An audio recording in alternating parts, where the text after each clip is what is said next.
Bonjour à tous et bienvenue dans votre nouvelle émission PF Décrypte. Et pour cette émission, on va partir à la rencontre du marché nord-américain, le marché des États-Unis, marché automobile. Et pour ce faire, j'ai un invité de choix aujourd'hui, Bertrand Racoteau. Bonjour.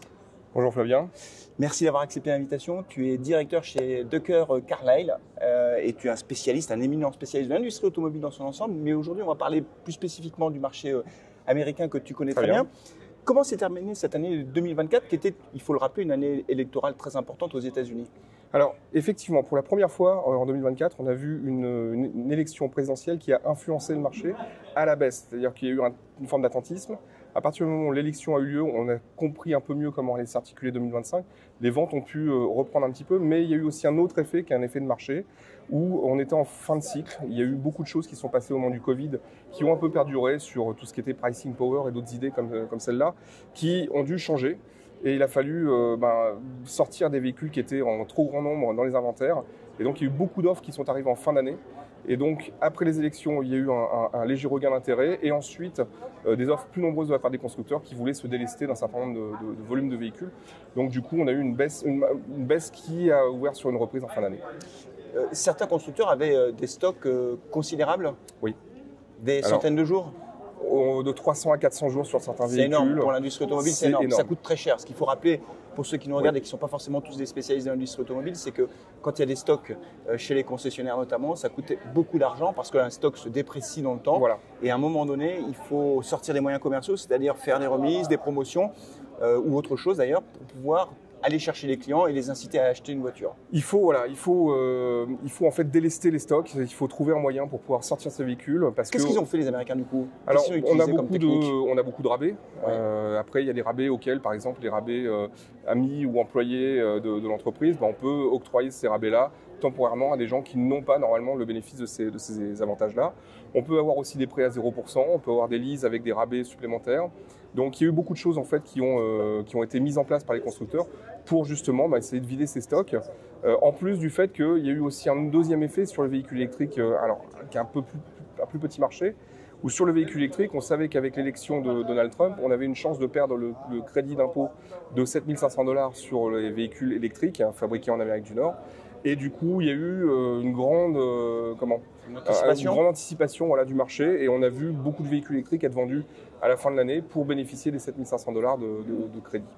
Donc en fait, ce qu'on a vécu avec la crise sanitaire, post-crise sanitaire, c'est-à-dire les pénuries de composants, des problèmes pour trouver des véhicules, des clients qui se battent pour avoir un véhicule, oui. Ça c'est du passé. Ça a entretenu un peu l'illusion quand même chez certains constructeurs qu'ils pouvaient maintenir des prix très élevés indéfiniment.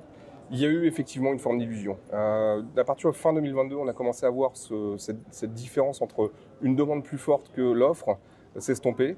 Début 2023, on a commencé à avoir un rééquilibrage. Et à partir du moment où il y a eu un rééquilibrage, les constructeurs ont continué dans la même démarche qu'avant. C'est-à-dire de penser qu'on pouvait vendre des véhicules que les modèles haut de gamme ou que les finitions hautes qui rapportaient plus de marge.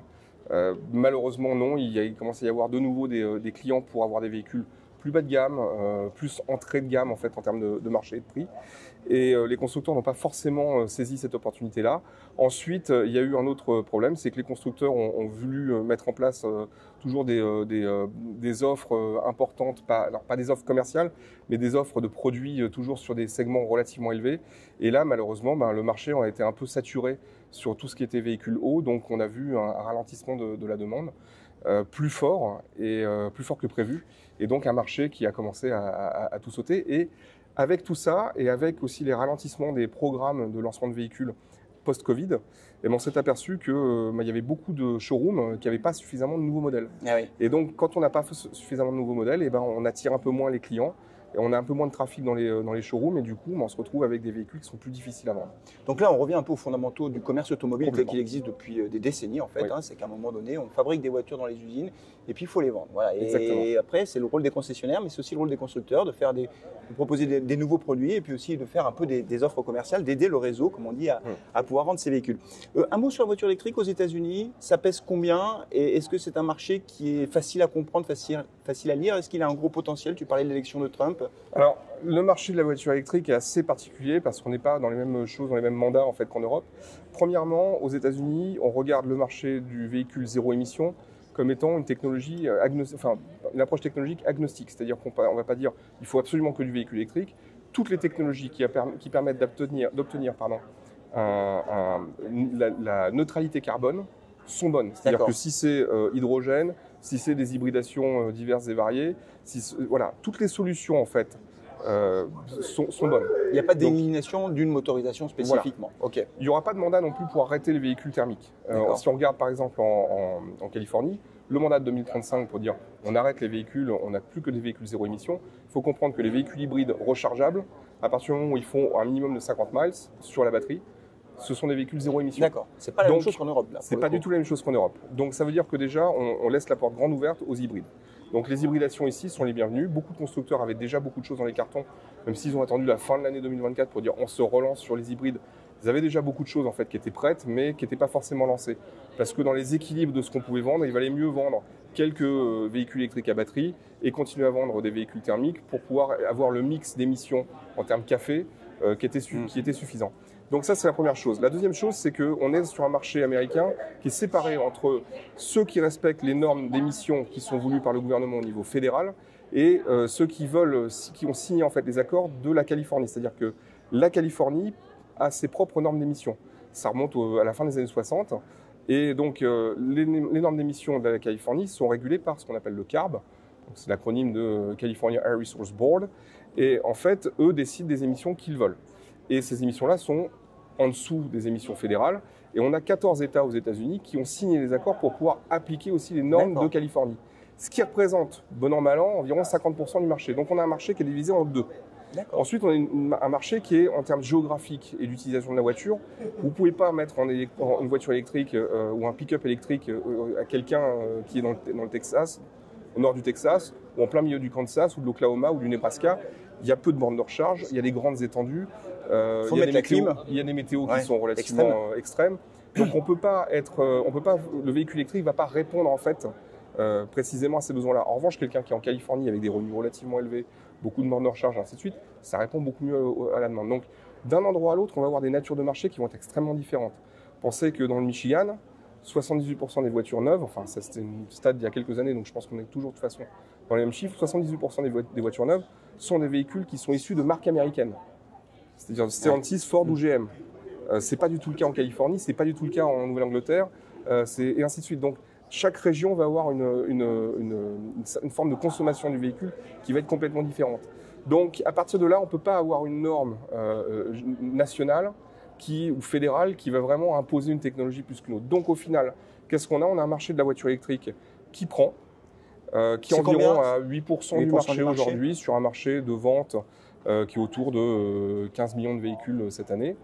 Et on voit à terme, on va dire entre 10 et 15%, alors à terme c'est quand même un certain nombre d'années, de vente de véhicules électriques sur les véhicules neufs. Production un peu plus élevée, on a un peu plus de production que de vente en Amérique du Nord.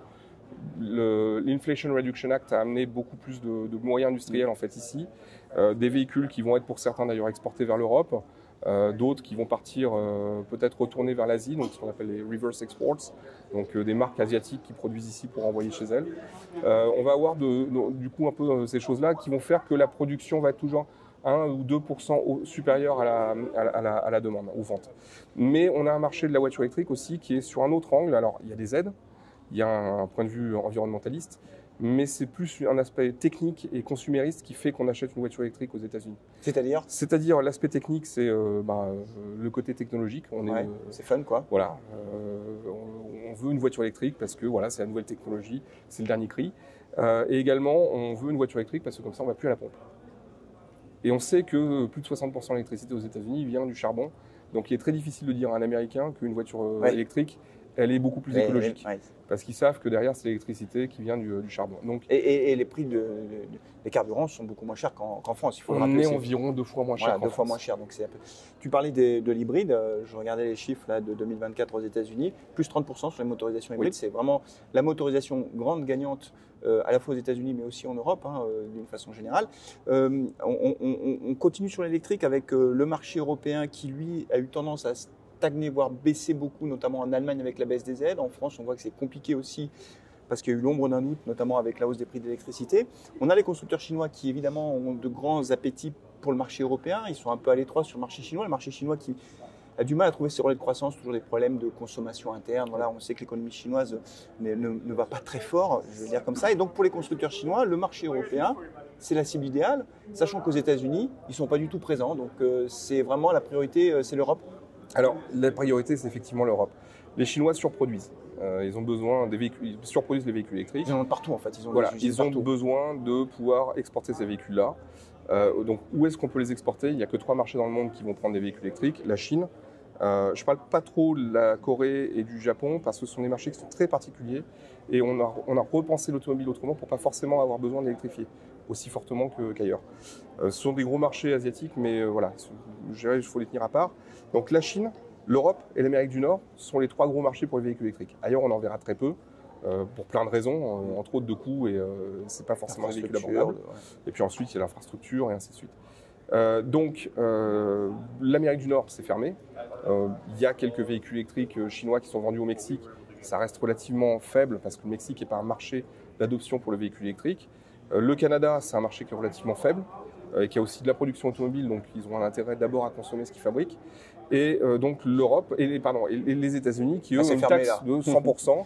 Si demain ils décident de quand même prendre la taxe de 100% et de vendre leurs véhicules, il y a des lois qui sont en train d'être mises en place sur l'utilisation des semi-conducteurs nord-américains. Donc ça veut dire que certains avantages de prix que les Chinois ont à travers le sourcing, enfin l'approvisionnement local de composants électroniques qui vont faire que le véhicule est moins cher pour fabriquer, finalement en fait il va y avoir une égalité de prix dans le coût de fabrication parce qu'il va falloir s'approvisionner ici en Amérique du Nord pour avoir des unités télématiques, des unités de contrôle et ainsi de suite qui soient faites avec des pièces. C'est la loi qui est en train de changer aux États-Unis. Voilà, d'accord. C'est une deuxième barrière en fait. Il y a les droits de douane. Voilà. Et puis après, il y a des... Et à chaque fois que, si jamais les Chinois décident d'aller quand même au-delà d'une première barrière, il y en aura toujours une autre qui va se lever. Et ils le savent très bien, donc ils s'anticipent ça très bien, et les constructeurs chinois savent que pour l'instant, il n'y a pas d'intérêt majeur à venir s'installer aux États-Unis. En plus, c'est un marché qui est relativement saturé en termes de nombre de marques, de présence de constructeurs, de technologies présentes. On le voit d'ailleurs, il y a certains constructeurs qui sont très bien présents ici, comme Toyota par exemple, qui est toujours dans le top 3 des constructeurs ici en Amérique du Nord au niveau des ventes. Ils ont aussi leurs difficultés par rapport à des marchés de pick-up ou des choses comme ça, où il faut qu'ils se renouvellent beaucoup plus que les Américains pour continuer à avoir une certaine attractivité. Donc c'est un marché qui est difficile et qui est un marché qui reste très protectionniste. Contrairement à l'Europe qui, elle, finalement, c'est... Malgré l'augmentation des droits de douane, notamment sur les constructeurs chinois, alors ça dépend des constructeurs chinois. Jusqu'à 38%, voilà, je crois. C'est entre 20 et 38%. C'est pas ça qui va leur faire très mal, en fait, parce qu'ils ont une capacité d'absorber ces surcoûts. Parce que tu le disais, ils ont des capacités de production énormes en fait et ils peuvent tout à fait être très compétitifs malgré ça. Il vaut mieux même pour un constructeur chinois qui fabrique trop de volume de vendre en Europe quitte à faire très peu de marge parce qu'au moins on en revient à délester les volumes et faire tourner les usines. Donc finalement l'Europe c'est le bon débouché parce que l'Europe a du mal à mettre en place des politiques protectionnistes qui mettent d'accord tout le monde. Ensuite, on a poussé tellement vite le véhicule électrique alors que la chaîne de valeur et d'approvisionnement, elle n'existe pas en Europe, elle n'est pas encore suffisamment présente, malgré des initiatives comme ACC, comme on l'a vu, Northvolt est en grande difficulté, parce qu'il n'y a pas de matériaux processés. Donc tant qu'il n'y a pas de transformation de matériaux, ça veut dire qu'il faut aller chercher en Chine. Donc il va falloir 15 ans pour qu'une chaîne de valeur se crée. Et pendant ces 15 années-là, les constructeurs chinois vont tout rafler. Et donc au moment où on voudra faire une chaîne de valeur, où on aura peut-être déjà une chaîne de valeur en Europe, ce sera trop tard. Ce seront des constructeurs qui sont venus s'implanter, qui vont en bénéficier. Et en plus, les constructeurs chinois, on sait très bien que quand ils vont mettre des usines, ils vont faire ce qu'on appelle du CKD ou du SKD, donc semi-knockdown, c'est-à-dire des véhicules préassemblés en Chine. Et on va sourcer un minimum en Europe pour dire que le véhicule va être made in Europe. Les droits de douane, etc. Et pour contourner les droits de douane. Donc, si l'Europe ne réagit pas vite à travers, premièrement, beaucoup plus de protectionnisme et deuxièmement, une révision profonde des quantités de véhicules électriques qu'il faut dans les homologations par constructeur, ce qu'on appelle le café. Il va falloir énormément réduire et faire marche en arrière ou faire une pause longue dans les besoins de croissance des véhicules électriques parce qu'on n'a pas de chaîne de valeur. Et quand on n'a pas de chaîne de valeur, en plus, on s'expose non seulement à des problèmes d'approvisionnement, mais à des dépendances politiques, à des dépendances économiques et aussi sur le plan environnemental, parce que c'est souvent dont on parle avec les véhicules électriques. On a aussi un manque de clarté ou de lisibilité sur les émissions réelles des produits fabriqués en Chine et donc de l'impact réel du véhicule électrique. Parce que même si en France, on a très peu, on a 40 grammes de CO2 par kilowattheure fabriqué, parce qu'on a beaucoup de nucléaire en France, certes, à conduire, la voiture électrique émet peu, mais à fabriquer, étant donné qu'elle vient d'ailleurs, elle émet beaucoup. Mais beaucoup, et puis dans certains pays, même en roulant, si c'est la Pologne, voilà. Sur la Pologne, on est 20 fois plus élevé qu'en France, on est à 800 grammes. Deux dernières questions, Bertrand. Oui. La première sur le secteur en lui-même. Bon, la période est quand même compliquée malgré tout pour les constructeurs. Est-ce que tu penses qu'il va y avoir encore une vague de consolidation dans le secteur, de fusion-acquisition ? Pendant très longtemps, la course à la taille a été un objectif prioritaire pour beaucoup de constructeurs. Il y a eu des opérations qui sont passées. Là, il y a l'opération Nissan-Honda qui est en cours. Est-ce qu'il y en aura d'autres ou est-ce que tu crois plutôt à des coopérations ponctuelles entre constructeurs ? Plutôt la deuxième option, même si on n'est pas à l'abri de voir encore quelques consolidations. La consolidation Nissan-Honda a été quelque part attendue parce qu'il y avait un plan qui remonte assez loin au Japon, qui remonte à une dizaine, quinzaine d'années, de pouvoir faire des grands champions japonais. Maintenant que Renault et Nissan a un peu implosé, même complètement, Nissan était redevenu un peu vulnérable. Donc il fallait trouver un moyen de pouvoir renforcer. Nissan ne va pas très bien. Quand même. Nissan ne va pas très bien.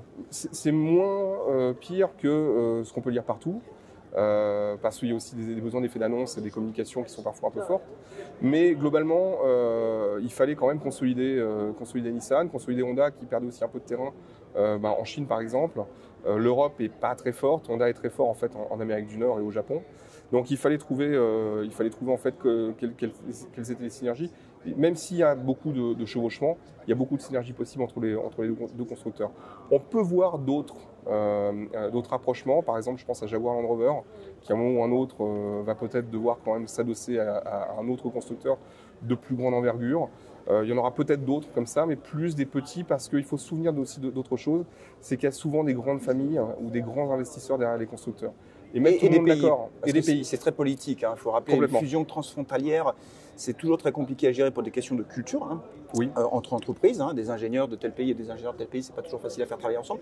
Et puis derrière, il y a des gouvernements qui sont très attentifs. La voiture est éminemment politique. Oui, la voiture, c'est l'emploi. C'est l'emploi, c'est la fierté nationale. Voilà. C'est social, c'est technologique, même si ça ne fait pas partie des grands domaines technologiques, des grands domaines stratégiques, dont on parle souvent en intelligence.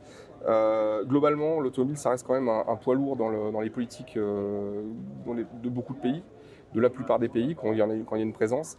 Et puis, alors, il y a des pays qui sont investisseurs aussi. Je pense par exemple à Mercedes-Benz. Mercedes-Benz, derrière, il y a des fonds souverains du Moyen-Orient. Quand on regarde après les constructeurs, il y a des grandes familles. Et les grandes familles, après, il faut faire en sorte qu'elles s'entendent. Elles sont souvent proches du pouvoir, elles ont souvent un certain nombre d'entreprises aussi autour d'elles. Je pense par exemple à la famille Crown pour BMW, Peugeot et Agnelli pour Stellantis, Porsche Piech et en plus d'un Land chez Volkswagen. Si on regarde Toyota avec Toyota, la famille Ford. Donc il y a quand même, après il faut mettre tout le monde d'accord à une même table. Donc on a plutôt un marché qui va se diriger vers des partenariats plus profonds, plus forts, et des partenariats industriels. Voilà. On en a déjà beaucoup. GM et Ford travaillent depuis très longtemps sur des motorisations et des boîtes de vitesse. Il y aura peut-être un jour des plateformes plus communes qui seront développées entre les deux constructeurs. On verra certainement d'autres approches comme celle-là. Des fusions, alors oui, mais je vois mal par exemple Ford et GM. Alors, il ne faut jamais dire jamais, mais Ford et GM, par exemple, qui ont des cultures complètement différentes, qui ont des approches complètement différentes. D'un côté, il y a la famille Ford. C'est très compliqué après de mettre tout le monde d'accord et de mettre tout le monde à une table. En revanche, on peut avoir vraiment des accords plus en profondeur, surtout si on voit des alignements dans les années à venir avec ce qu'on appelle le Software Defined Vehicle, donc le véhicule défini par le logiciel, où en fait on a un seul et même logiciel dans tous les systèmes du véhicule. Et ça, c'est un gros pas en avant que tous les constructeurs veulent faire. Ça permettrait de réduire les coûts. Ça permettrait aussi de mettre à jour les véhicules plus facilement. C'est un peu comme si on avait un téléphone avec 4 systèmes d'opération dans le téléphone, ça deviendrait assez compliqué à gérer. La voiture, c'est encore un peu comme ça. Donc, il va falloir faire des choses où on va commencer à un peu plus consolider le véhicule lui-même avant de consolider les marques entre elles. Dernière question, Bertrand, merci beaucoup, c'est très intéressant. 2025, tu vois l'année comment au niveau mondial? Et puis après, je te demanderai un petit pronostic sur l'Europe, comment tu vois le marché européen, puis américain éventuellement. L'année 2025 sera bonne pour l'industrie automobile? L'année 2025 devrait être un peu meilleure que 2024 parce qu'il y a beaucoup d'attentisme. Très légère croissance, mais ça va dépendre des régions. L'Amérique du Nord, on pense que oui, il y aura une légère reprise du marché parce que aussi on va avoir un peu plus de clarté sur la future politique. parce qu'on attendait de savoir en fait si ça allait être Kamala Harris ou Donald Trump à la Maison Blanche. Maintenant qu'on sait que c'est Donald Trump, on sait quelles vont être certaines des directions, entre autres plus vers les hybridations, moins d'électrification et donc je dirais peut-être des cycles de vie de plateformes qui vont peut-être s'étendre un petit peu, des constructeurs qui vont pouvoir réfléchir un peu différemment à quel véhicule ils vont lancer. La Chine un peu à la peine parce que la Chine opère beaucoup de transformations en ce moment. Il faut beaucoup de consolidation. Alors en revanche, là en Chine, on va avoir beaucoup de consolidation. 120 constructeurs, je sais plus combien. Donc voilà, il y en avait 200 il n'y a pas longtemps encore. Hein, donc, mais il y en a qui disparaissent tout le temps. Il y en a qui disparaissent, il y en a qui se regroupent. Le Japon et la Corée sont des cas un peu à part. Ce sont des marchés d'export en fait beaucoup. C'est des marchés qui produisent énormément et qui exportent des véhicules. L'Europe, ça va être plus difficile. Plus difficile parce que l'électrification fait que les véhicules ne sont plus abordables. Donc en fait, on est en train d'évincer en fait les foyers. Les foyers déjà qui peuvent acheter un véhicule neuf sont pas très nombreux. Et tous ceux en fait du bas de cet asset-là, on les a sortis parce que le véhicule électrique fait que le prix des véhicules monte. Même si on a des aides et encore elles disparaissent, on l'a vu en Allemagne. Ça va créer des difficultés parce que l'électrification pousse le prix des véhicules vers le haut, réduit l'usage des véhicules. Donc on va avoir un marché qui va être encore plus difficile. Et pour l'instant, on n'a pas vu de changement politique qui pouvait laisser penser qu'il va y avoir un adoucissement au niveau des règles strictes qui sont aujourd'hui appliquées aux constructeurs et au marché. Et tant qu'on n'aura pas vu d'infléchissement à ce niveau-là, ça va être très dur de voir un marché qui reprend en Europe, ou alors avec des importations qui viennent de Chine ou d'ailleurs, où ce seront des véhicules moins chers, donc des productions qui vont être à la peine. Production égale emploi, égale Parce qu'on est en surcapacité aussi en Europe. Hein. Voilà. La Chine est très fortement excédentaire en termes de capacité de production, mais en Europe, les usines ne tournent pas assez. Hein. Voilà. Et le gros problème, c'est qu'on se retrouve après en Europe, alors en France, en Allemagne en particulier, avec un effet domino où on se retrouve avec des équipementiers rang 2 et surtout ceux qu'on appelle les petits sous-traitants ou les rangs 3 qui, eux, ferment des usines, sont mis à la peine. Et là, c'est du chômage qui arrive. C'est souvent dans des zones rurales ou des petites usines où on va perdre énormément de fabricants, de petites pièces ou de pièces de fonderie, de pièces brutes en fait qui sont retravaillées derrière. Chaque fois, c'est 150 emplois, 100, 200 emplois maxi. Donc ça bat bruit comme ça. On n'en parle pas au niveau national, mais c'est très destructeur dans les territoires concernés. Hein. Exactement. Et donc, en fait, c'est le problème de l'inconséquence de certaines décisions d'électrification accélérées quand on n'a pas la chaîne de valeur. À ce moment-là, en fait, on met en péril toute la chaîne de valeur existante et on n'a pas encore la nouvelle, ce qui fait qu'on augmente sa dépendance par rapport à un troisième acteur, qui est un acteur extérieur, qui n'a aucun impact sur l'emploi local, voire même il a un impact néfaste. Donc l'Europe, ça va être beaucoup plus dur parce qu'il est déjà tard pour réagir. On a déjà perdu beaucoup d'emplois et beaucoup de forces vives en fait en termes d'industrie automobile. Et donc il va falloir trouver un nouveau moyen pour l'Europe de réfléchir. Le PPE, au niveau du Parlement européen, a commencé à planter la graine, d'essayer de dire il faut peut-être faire une pause ou réfléchir un peu autrement à l'automobile. Est-ce que les États vont commencer à prendre conscience des risques réels ? Il y en a certains qui ont pris la parole en disant ça va trop vite. On a l'Italie, certains pays d'Europe centrale aussi qui disent ça va. Les pays comme la Slovaquie ou la République tchèque ne sont pas très favorables à cette électrification à marche forcée. Il ne faut pas non plus oublier que les constructeurs, s'ils ne respectent pas leurs objectifs, sont soumis à de fortes amendes. Ça sera un peu la double peine. C'est-à-dire que leurs clients ne veulent pas de voitures électriques, ou pas assez. Et en plus, on va les pénaliser, sauf s'ils rachètent des quotas carbone, je ne sais pas qui, à Tesla. Soit il faut racheter des crédits carbone, soit il faut faire ce qui s'est fait un peu pendant quelques années, la décennie passée, c'est-à-dire mettre des véhicules en autopartage qui ne sont jamais utilisés, mais on les immatricule, ce qui fait qu'ils rentrent dans le calcul d'émissions. Ou alors on baisse un peu les prix. Peut-être que ils pourront le faire à la marge, ça. Baisser les prix, c'est une limite. En fait, ce qui se passe beaucoup, c'est que les constructeurs disent je ne peux pas vendre plus de X centaines de milliers de véhicules électriques. Et on va réduire la production de véhicules thermiques. C'était Stellantis avant le départ. Avant le départ de Carlos Tavares, c'était lancé dans cette politique-là de dire on fabriquera moins de véhicules thermiques. Comme ça, on aura les quantités de véhicules électriques. Mais le problème, c'est que derrière, on tue encore un peu plus l'emploi. Et puis, le marché, quand on enlève ses propres véhicules, la nature horreur du vide, c'est quelqu'un d'autre qui va se mettre à cette place-là. Et ce quelqu'un d'autre, il ne vient pas d'Europe. Et c'est ça le plus gros problème aujourd'hui, c'est qu'on a un marché qui est très exposé en Europe et un marché qui est devenu trop cher et trop focalisé sur l'électrique pour pouvoir réellement, économiquement, socialement, même environnementalement, pouvoir vraiment aller de l'avant. Un dernier point peut-être pour terminer cette vidéo sur une note positive, c'est que dans ce contexte qui est difficile quand même, il ne faut pas se raconter l'histoire, on a quand même les taux d'intérêt qui baissent, qui vont encore certainement baisser en 2024. La BCE devrait encore poursuivre son cycle baisse des taux d'intérêt. On sait que les taux d'intérêt, c'est évidemment très important pour l'industrie auto. Alors bien sûr pour les constructeurs, les concessionnaires qui ont des crédits stock, qui sont des gourmands en capital, on va dire comme ça, mais aussi pour les clients finaux qui utilisent le financement, que ce soit en LOA ou en crédit classique, pour acheter des véhicules. Et la baisse des taux, ça redonne un peu de pouvoir d'achat la baisse aux clients. La baisse des taux, ça aide énormément. C'est un des 6 d'ailleurs indicateurs majeurs quand on fait de la prévision de marché. Donc on regarde avec l'emploi, avec les salaires, avec le taux d'épargne, avec les modèles économétriques. Le PIB, voilà, tous les modèles de base en fait. C'est ça.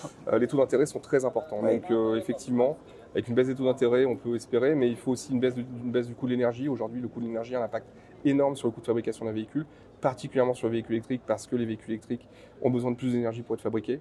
Donc il y a plein de choses comme ça qu'il va falloir mesurer, auxquelles il va falloir prêter une grande attention en fait pour l'année 2025, pour savoir comment le marché va se comporter, et en espérant qu'il n'y ait ni crise ni problème majeur qui surviennent, parce que l'industrie en fait se cherche un petit peu, et il va falloir se réinventer et opérer d'autres transformations. C'est jeté à corps perdu dans beaucoup de technologies dans les 10 dernières années. On a réduit aujourd'hui un peu le focal sur l'électrification, l'hybridation et des logiciels.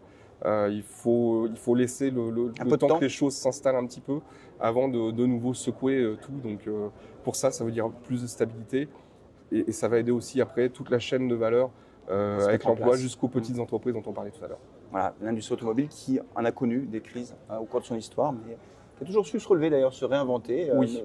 Donc là, il n'y a pas de raison que ça se passe pas comme ça. On l'a dit morte plein de fois, tous les 10 ans. 2009, tous les 10 ans, on dit l'automobile est morte, et puis en fait, l'automobile s'est très bien réinventée et s'adapter. C'est la magie de l'industrie automobile. C'est tout pour aujourd'hui. Merci beaucoup Bertrand, c'était un plaisir très intéressant. Et je vous dis à très bientôt pour une prochaine émission. Merci beaucoup.